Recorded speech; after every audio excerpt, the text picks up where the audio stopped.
My name's Steven. And my name's Levi. Welcome to our 1 in 3 autoethnography. Here we discuss our lived experiences with mental illness.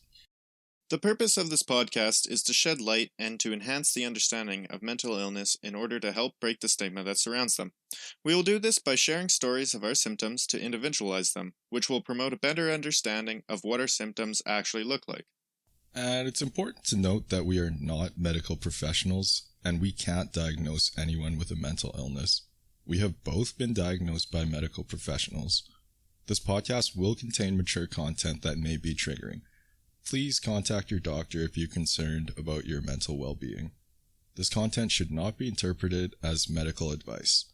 We also provide evidence and resources. Please investigate these for further information. In this episode, we're going to talk about why we're relationships and comedy on Spotify. Yeah, why are we? Because our editor likes to make careless mistakes. And that's part of being impulsive, which is the actual topic we're covering today. Not how Steven can't change the label anymore. So, Levi, do you want to tell us what impulsivity actually is? Well, according to an article written by Catherine A. Winstanley and her colleagues, a definition of impulsivity is: impulsivity encompasses a range of actions which are poorly conceived, prematurely expressed, unduly risky, or inappropriate to the situation, and that often result in undesirable consequences. Which, I can honestly say, this definition, when I first read it to you, I was like, oh my god, this is insane, actually. Yeah, it sounds like you. Yeah, thank you. So, a good personal anecdote here of impulsivity is the lotion wars that me and Steven had in our first year and our second year of university, which basically we would take bottles of lotion, and if you take a bottle of lotion and you smack the top, it shoots a long way.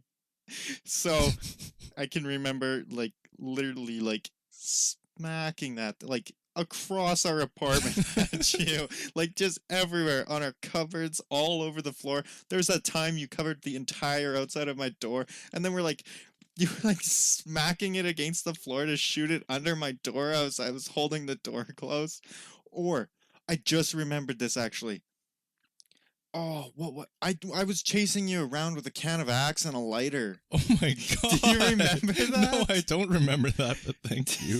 Yeah. Jesus. I think you had lotion and I think I had a can of Axe and a lighter. Yeah, because you were fed up with me. But, I mean, to me, those sound like desirable consequences, and I don't know how they're inappropriate to any situation. And they're not poorly conceived or anything. Yeah. So a big part of ADHD and bipolar disorder is impulsivity. And as you may know, mental illness affects every part of your life. So let's kick this off by a question written by our new writer. Why are you so awful with money, Levi? I'm not exactly awful with money, I'm not exactly awful with money, but I like to buy high-end items. I just bought a Switch in September, and I bought a new pair of boots, and I just bought a new pair of shoes, and I like to buy expensive shoes and boots and the Switch, which is a very expensive console, because I like expensive things, even if I don't exactly have the money to afford the expensive things. It's the same with food too. I'll buy prime cuts of meat, even if it's not really in my grocery budget, I still like them way too much. I cringed when you said budget because, I really hate budgets. Can never figure them out, man. But, in my experience, I spent around $2,000 on tattoos last year, and I ran out of grocery money too. So, I definitely like to indulge in luxuries when I don't have spending money. What about Pokemon Go? Oh god, let's not talk about Pokemon Go. So at the start of COVID last year, me and my friends got really into Pokemon Go because, it was a way to keep active, and quite frankly, it was just something to do. So over the last year, I don't know if I got addicted to it, but I basically spent, $2,000 on it? And I don't play Pokemon Go anymore, so that's cool. I mean, I guess I also impulse buy Steam games constantly, and they sit in my library until I play them for half an hour, 20 minutes, and then I'm like, oh, this game wasn't that fun. And then I go to get a refund on Steam, but it's been too long and I can't get a refund, so now I just have these games in my library just sitting there. I actually, just like last month, I bought an $80 game and I like tried it out on my computer and it couldn't run it. And I was like, oh, Oh. well, that sucks. Yeah, because you didn't look at the I system didn't look at the requirements system or whatever. requirements. And that's a huge part of impulsivity is that you make these decisions and you don't think beforehand. Like you have zero foresight. It's like you just go gung-ho straight into everything. Mm-hmm. Yeah, like with money, it's funny because when you get video games or any of these expensive luxuries, you're almost choosing to get these luxuries over groceries. Like I know that's what I did in my first year and second year. Well, we actually chose to buy alcohol over groceries usually. Yeah. Sometimes when I'm manic too, I'll do really stupid things with money. I got home one day and I was in a mania. I got a letter in the mail and it was talking about how the lake beside our house is going to be cleared for skating, right? So 10 minutes later, I had a pair of skates. I hopped on Kijiji, bought them, whatever. I came home, was super excited about skating. Never went before, never had any interest in it. But I convinced my roommate to buy a pair of skates and she spent, like $150 on it. So impulsivity doesn't just affect us. Also, when I was manic, I went to the casino. I don't gamble.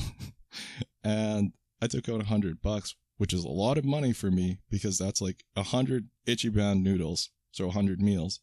But yeah, I almost blew all of it, but I got lucky, so I actually broke even. Anyway, you need to get a haircut. And how has impulsivity affected your friendships? I do not need to get a haircut. You do need to get a haircut. No, I decided to grow... No. You need to get a haircut. No. I decided to grow my hair out on an impulse, mostly. Mm-hmm. And now have way too much time invested. I've looked like a friggin' shaggy gremlin for far too long to stop growing my hair out. You look like a sucker that someone dropped on their wool carpet. Not their wool carpet. That someone dropped on their carpet. Yeah, you should... I don't like our carpet, actually. I just vacuumed. You should have seen the vacuum head. I just cleaned it out the last time I vacuumed, which was like a couple weeks ago, I forget. But I vacuumed and it was all covered in hair again. With me and Fiona here, it's insane the amount of hair.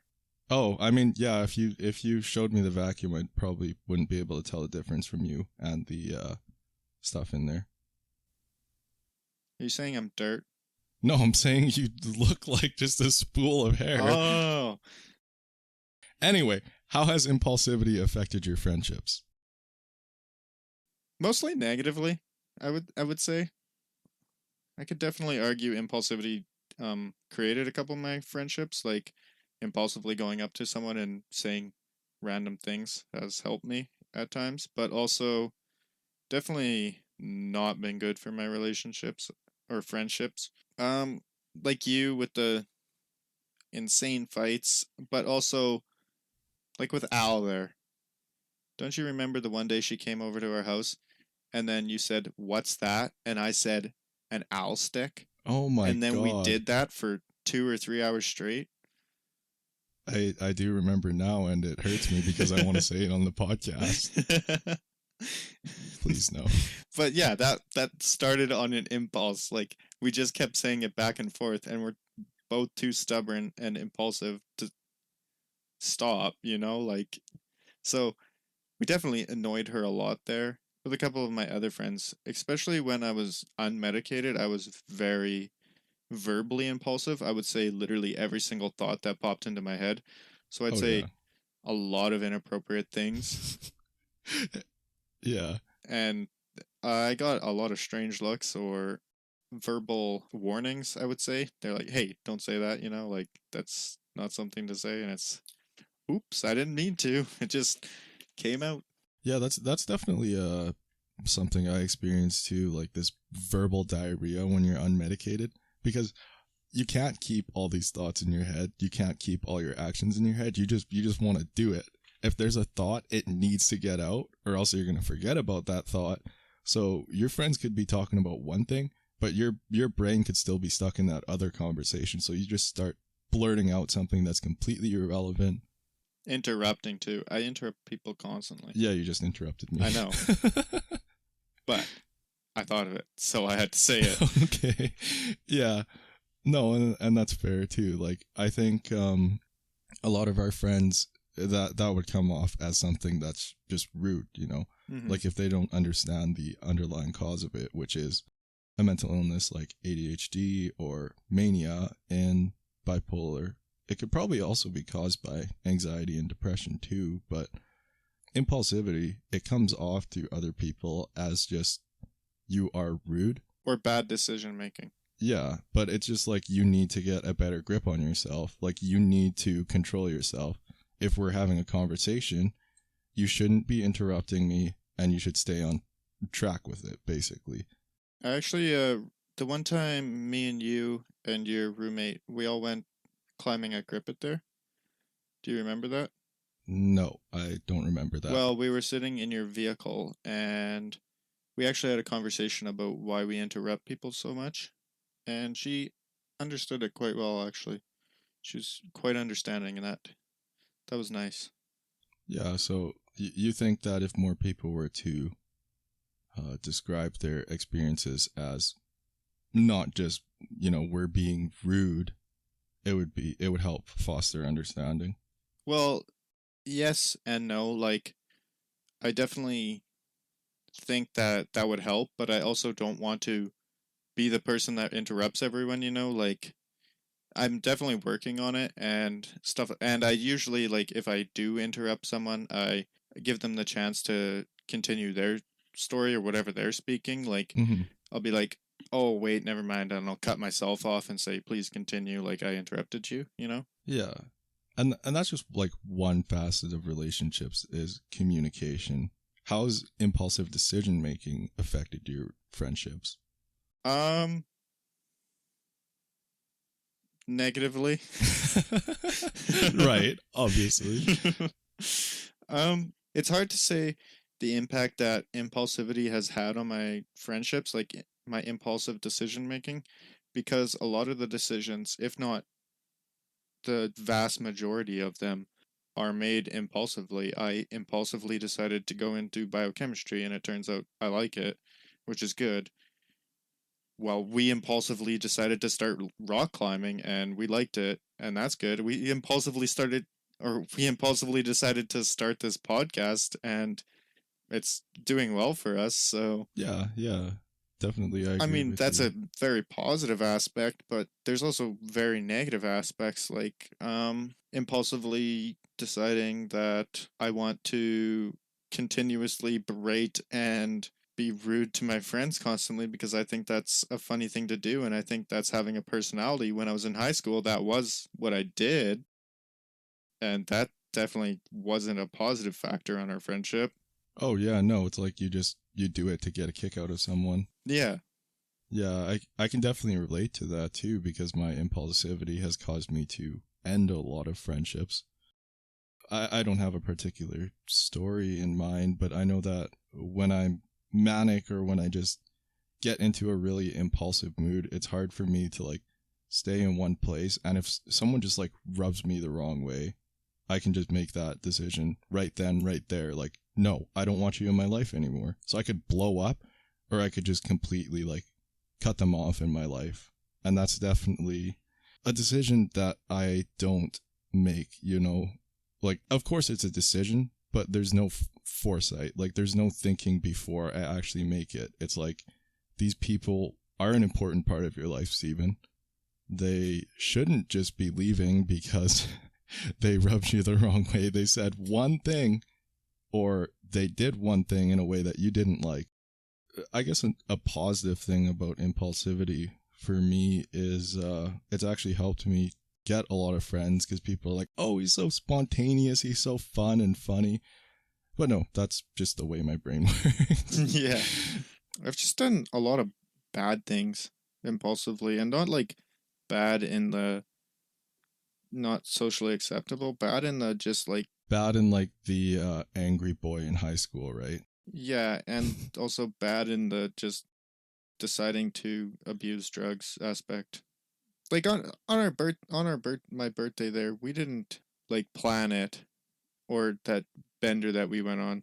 That was pretty insane. We that was an impulse, but it was also guided by our other feelings at the time, but it was an impulse in some ways, I would say. But then at the same time, like impulsively deciding to stay up till 6 a.m. multiple times when I was out planting this summer on the party nights and get too drunk. And so I'd sleep till like 11 o'clock the next day and wake up and I'd have whiplash because I also impulsively decided to headbang for 3 or 4 hours straight the night before. Yes, it happened multiple times. But yeah, that's just a story of bad decision making, but it's also I felt a lot of social rejection out planting because I didn't know anyone and I was the only person from Saskatchewan there. So I decided to well, I didn't really try and talk to anybody, but at the same time I also only made friends with the people that I liked at a first glance, you know? Like if someone wasn't my someone who didn't look like my previous friend group that I already have, if someone didn't look like that, I just decided not to make friends with them at all or even try to, even though I did make friends with a lot of those people later on and I liked them quite a bit. Like they were good people, they were good friends. But in my mind, I had already impulsively decided to not bother with trying to make friends with those people because I didn't have any reason to, sort of in my head. Right. And it's funny because when we think about some of the decisions that we made, like how you're talking about your friendships there, they don't make logical sense. They're so irrational. But at the time, it's almost like for me, there's no thinking. Like we just act. We just do this. Levi's going to be like, oh, these people, they said something a certain way. They're not going to be my friends. Or for me, it's like, my friend said something to me a certain way. You're not part of my life anymore. Like, you think about that, and the more you think about it, the more you realize that it makes no sense. But that's the thing with ADHD and a host of other mental illnesses is that we aren't always able to think before we act. And that's where impulsivity comes in. It's basically like there is no decision making before a major decision. And that's definitely, it has a huge bearing on our friendships because that's going to come off as someone who's rude, inconsistent, flaky, or emotionally unwell, I guess. Like they can't handle their emotions. Emotionally childish. Yeah, basically. What you were saying earlier about how you find that you don't know how you got into a lot of the different places in life and it's just like you woke up one day and you were there. That's a really good way to describe how my impulsive decision making is. Like because there's no prior thought to how I make a decision, there's no clear, concise path to how I got to where I am in life. You kind of just end up there. Yeah, you just end up there and it's like, how did I get here? And you start thinking back, like, what are the decisions I made to get here? What did I do? How am I sitting here as a third year university student who has to extend his program by a year? How did this happen? And then you look back and you're like, well, why did I decide that? And there's no reason to. And it's like, oh, well, I'm just dumb. Like, yeah, no, it's like I felt like it at the time. It made sense. But there was no logical decision making, so it didn't make sense. It just, I guess it felt good. Or it was the easiest option at the time. So, Steven, how has your impulsivity affected your romantic relationships? Oh, they're non-existent. I can't with our script, man. It just says, say something funny. You didn't read the last part, but... Oh, I can't say that on here. Well, you guys should see our script before we actually edit it, because Levi has zero self-control and impulsively just includes a bunch of comments. I have zero... Okay, yeah, sure. Yeah, you just interrupted me there.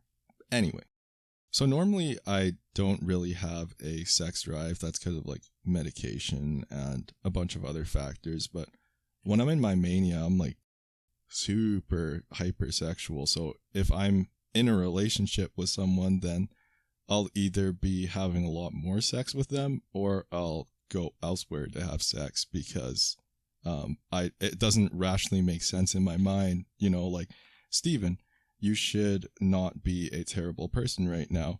You shouldn't abandon something that you've worked so hard to build, you know, this connection with this important person. No, my mind's like, do this, Steven.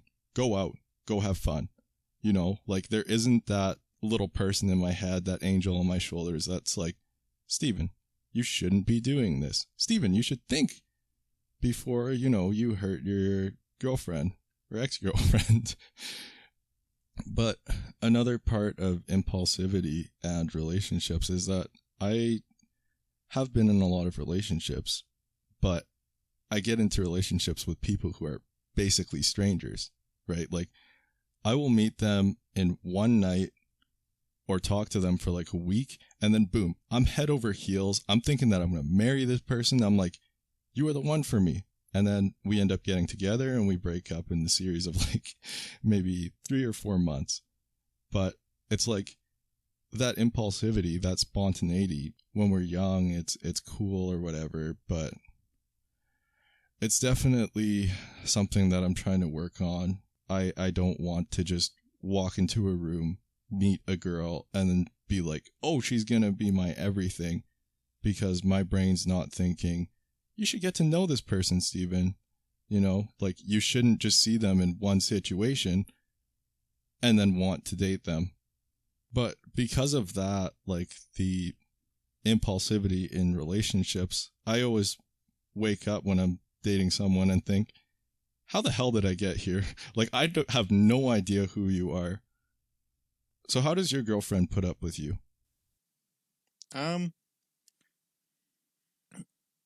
She tells me to stop and to F off and to shut the F up.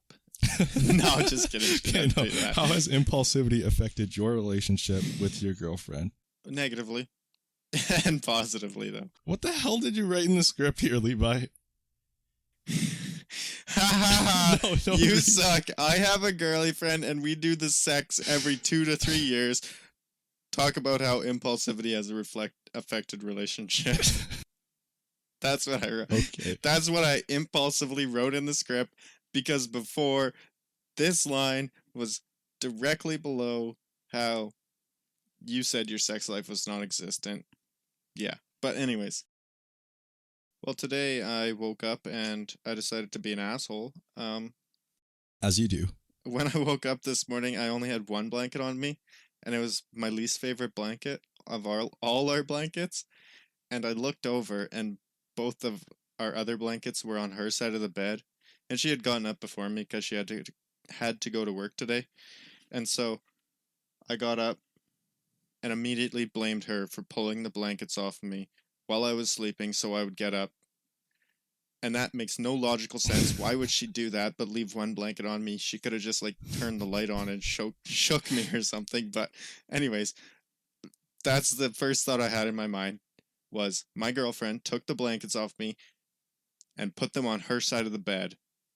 But it was definitely me who kicked the blankets off because I was too hot in the night, or too hot in the morning. And so yeah, I woke up this morning. She had to leave to work at 10 o'clock, right? Mm-hmm. And so I woke up, and I just immediately said, you took the blankets off me this morning, didn't you? And she's like, no, I didn't. And I was like, yes, you did. Admit it. And then she's like, no, I didn't. You did that yourself. When I woke up, you had 2 blankets on you, and then I left, and then I went back, and you only had 1 blanket on you. And I was like, I didn't believe it, but at the same time I believed it, but I was too stubborn to give up my position, so I just said admit it for like 40 minutes this morning, and she left 20 minutes early for work because I was just being I was being a dick. So you're telling me that you had an argument with her because it made logical sense to you at the time that... No, it didn't even make logical sense to me at the time. Oh, it was just a decision that It was just a decision I made. Yeah, it didn't make any sense. So, like, that wasn't good. But then, like, I mean, recently I impulsively deep cleaned almost my entire house.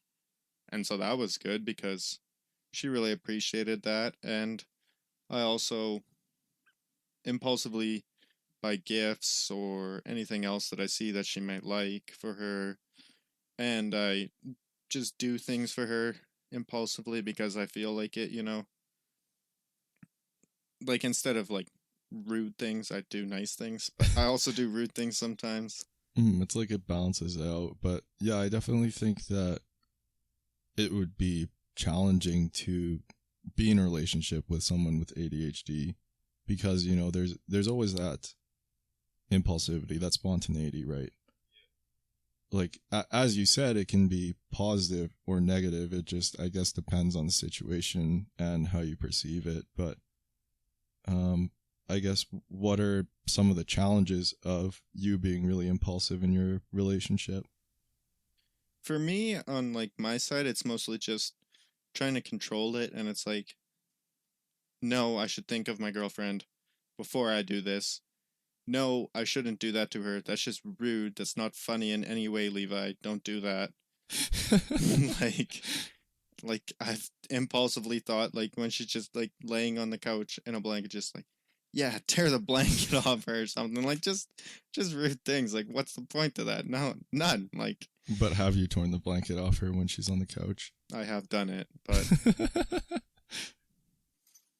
it's just, on my side, it's that controlling that impulsivity. And then on my girlfriend's side, I would say it's understanding that some of the things that I do aren't necessarily like in my conscious control. Like, some of the things I say have left as I'm thinking of them. Like, you're putting that sentence together in your head of what you're going to say. The words just, as that sentence is being created, before I can even process that thought, it's already out of my mouth. Like, Right. Yeah. And that's definitely, that would be a challenging part of being your partner. Well, first of all, because it's you. Second of all, because, yeah, it would just be hard to understand that, you know, we're not making these decisions because we don't make decisions like normal people, quite frankly, that there's all this information that you can use prior to a decision to actually do something. So, for instance, I know that people with ADHD are terrible with information recall, and that's why it seems like we don't learn from our mistakes. So we are going to repeat a lot of impulsive decisions. So it almost seems like we make the same careless mistakes. But the thing is, when we're making decisions, there's no thought process or any type of process. They just happen, right? So if we're doing the same actions, saying the same things, it's something that we can try to work on as people with ADHD. But I think one of the things I would tell people that I'm in relationships with now is that I'm not always acting out of your best interest or my interest. Quite frankly, I'm just doing things.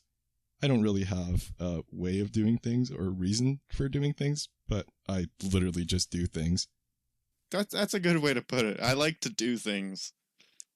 It may not, it may be good, it may be bad, it may be neutral, but I just like doing things. It could be anything, really. Yeah, exactly. But the challenging part is that we, as adults, have important decisions, important interactions every day. And when you aren't thinking when you do things, that can wreak havoc on your life. And I especially wanted to highlight relationships because I feel like it would be challenging to deal with this every day. So how do you think your girlfriend interprets your impulsivity? I think she interprets it as sometimes silliness, sometimes just annoying or being an asshole, and other times sweetly, you know, as if I'd just done something sweet for her. But I think mostly it's the determination of her understanding that I have ADHD and some of the things I do are out of my control. Yeah. Because definitely if she didn't know that you had ADHD. Oh, then she'd just think I was being an asshole, like, constantly. Right. Like, how do you think you came off to her before you explained to her that you had ADHD? Oh, when we first met, she said to me before, she literally said to me that I was an asshole, like, and I was, to be fair. You say was as if doesn't pass. You're so funny. But more specifically, like, what made her think that you were an ass? Well, how we met was we were playing Cards Against Humanity. I was loud and obnoxious, and I was peeking at her cards so that I could choose her card when I was the card czar. But anyways, I was also, like, really rude to all the people around me. Like, the one guy, he had a different name, and I was like, oh, that sounds like an exotic dancer's name. Like, that was just my instant first thought. Exactly. And I feel like a neurotypical would think, Levi, you shouldn't say that. Exactly. Some people might be offended, or, this might be slightly inappropriate for the situation. But for Levi, he's like, you look like an exotic dancer. No, he didn't even look like one. Oh, you just wanted to say that? No, his name sounded sort of like Diamond. So I was just, like, immediately associated that, oh, he sounds like an exotic dancer. Yeah. And I said that. Oh, God. Yeah, I mean, that's why we come off as, like, people that are funny, right? Because we take things out of context, but really that's just our mind's way of working. Like, we build associations really well, but then it just comes out. Like, I know I have trouble if I have a thought. It always comes out. But anyway. Oh, another good story about early in my relationship with my girlfriend was when I pierced my ears. Oh, boy. I don't even know if we had started dating yet, but I pierced my ears at home with 2 studs and a frozen banana that wasn't mine. While we were drunk. We did not sterilize anything. Yeah, it was just a terrible decision. I was just like, yeah, I want to pierce my ears. Ooh, body modification. Oh, man, I remember. We convinced our one friend, he was going to get his ear pierced, and we convinced him just to get a really stupid piercing, and he did it. And that was all on an impulse. Just because we're like, man, this would be funny if he actually did it. And then he did do it, and then we felt like assholes. Well, yeah, that's like the same thing with this podcast, the relationships and comedy thing. It gave me a great 2-second laugh, but now I can't change it. Yeah. Like, here we are. But no. Yeah, my girlfriend thought that when I pierced my ears, that was really dumb and really reckless and just a stupid decision overall. And I wasn't diagnosed at the time, and I was like, yeah, I was, but I wanted to do it, so I did it. Yeah, and then you were probably just like, you literally just do things. Yeah. There wasn't that whole decision, like, are these needles sterilized? Like, is this going to affect me in the future, And talking about things that affect you in the future, would you like to speak about your stick and poke tattoo? Oh, yeah, I forgot. I've actually had 2. The one I gave myself in high school with blue pen ink. Oh, jeez. And it faded away. But this other one I've got is a little triangle on my ankle. And it's, you can't see it through my socks, Steven, but... Oh, yeah, okay, I know. It hasn't faded away yet, but it's pretty lopsided. It's kind of an ugly triangle, but I like it.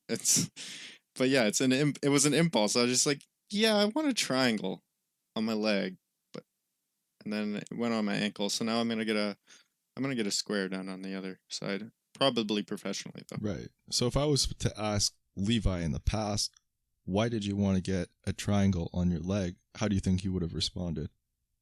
Why wouldn't I want to get a triangle on my leg? No, why did you get a triangle on your leg?